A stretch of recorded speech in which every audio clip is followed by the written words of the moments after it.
UNRWA has warned that those sheltering in open areas face severe health risks due to the lack of sewage systems and rainwater drainage. Since October the 7th, 1.9 million people, that is about 90% of Gaza's population, have been displaced. They've had a vaccination program underway in Gaza as well because they have had a case of polio. So the situation remains still incredibly severe and concerning. With me here in the studio is someone I've spoken to many times when he has been in Gaza, but he's in London right now. Sam Rose, Senior Deputy Director of the UN Body for Palestinian Refugees, UNRWA.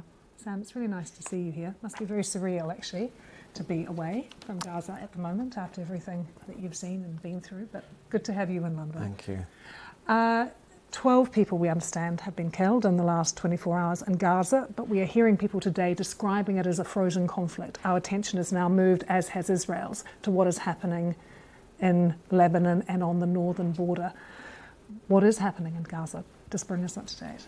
Yeah, look, thanks for having me on there. I mean, the conditions in Gaza remain as desperate as ever. Over 41,000 people killed, close to 100,000 people reported injured, many tens of thousands of them with lifelong injuries. The majority of those killed and injured are women, children and the elderly. As you said, 9 out of 10 people in Gaza are displaced, living in the most awful of conditions. And with every day that the conflict goes on, conditions just get worse. That's just the nature of these things. If you're living out in the open for 1 month, that's one thing. If you're living out in the open for 11 months, you're displaced 9, 10, 11, 12 times, only with the belongings that you have on your back. And over that period of time, loved ones, family members have been killed, have been injured, and your possessions have been destroyed. It just becomes more and more difficult with every passing day. I think people often think of the Middle East and think it's hot and sunny all the time, and there's that live picture of Khan Yunis where the sky is blue, but it can be bitterly cold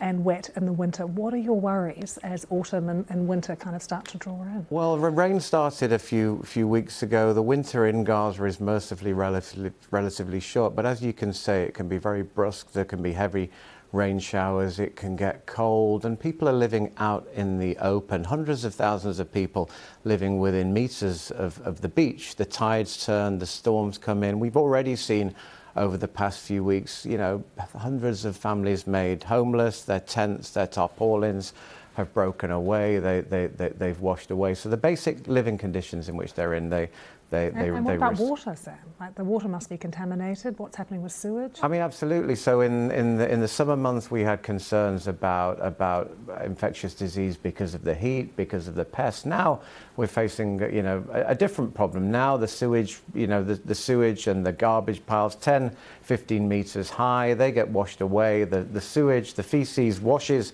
into people's living areas, gets into the water table and into the aquifers, and essentially everyone is at risk of getting sick. As you said, we've already had a polio outbreak in Gaza. We've managed through a joint effort with the Ministry of Health and the international community, UN agencies including UNRWA, WHO and UNICEF to combat that through the first phase of a vaccination campaign. But if it's polio this week, it will be something else next week, and it will continue until the conflict comes to an end. And how is the relationship between UNRWA and the Israeli government at the moment?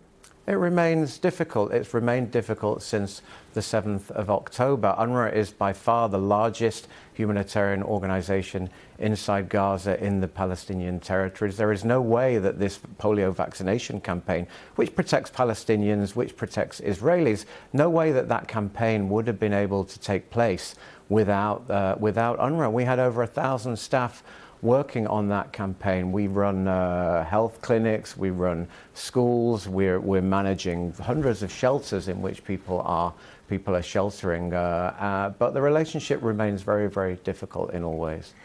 Every time we spoke when you were in Gaza, and your colleagues as well, one of the questions we often ask is, what do you need? Because on some days there'll be a particular urgency for something, and then the answer repeatedly in the last few months has always been, we need a ceasefire.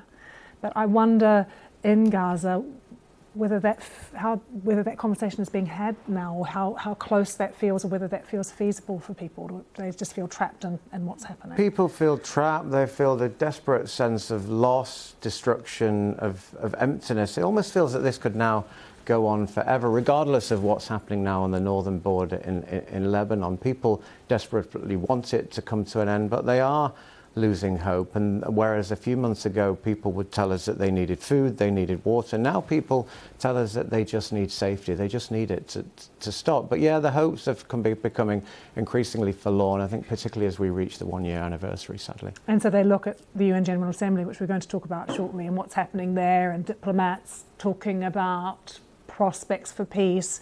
And what do people think? They've given up on the international community? They have no hope? They're increasingly losing hope. I wouldn't say that they've given up completely, but what they struggle to comprehend is that how the world can see this playing out on TV screens, on mobile phones, every single day, into every household in the world, that they can see that people know what is going on. People can see what is going on. People talk every day, every minute, myself included, about the need for international humanitarian law to be respected, for the rules of war to be adhered to by all sides, by both sides to the conflict. But they see no take-up for that, and they wonder really what's left. I mean, the majority of the population in Gaza have grown up knowing nothing but the United Nations. 2/3 of them are Palestine refugees who go to UNRWA health clinics for their vaccinations, for their education, etc. And they ask me, well, what can the UN do for us? This is refugees on the ground, but it's also our staff increasingly asking, what is the international community going to do to protect them? Sam, thank you so much for joining us and for also giving us your time when you're in Gaza under very difficult circumstances sometimes. Thank you.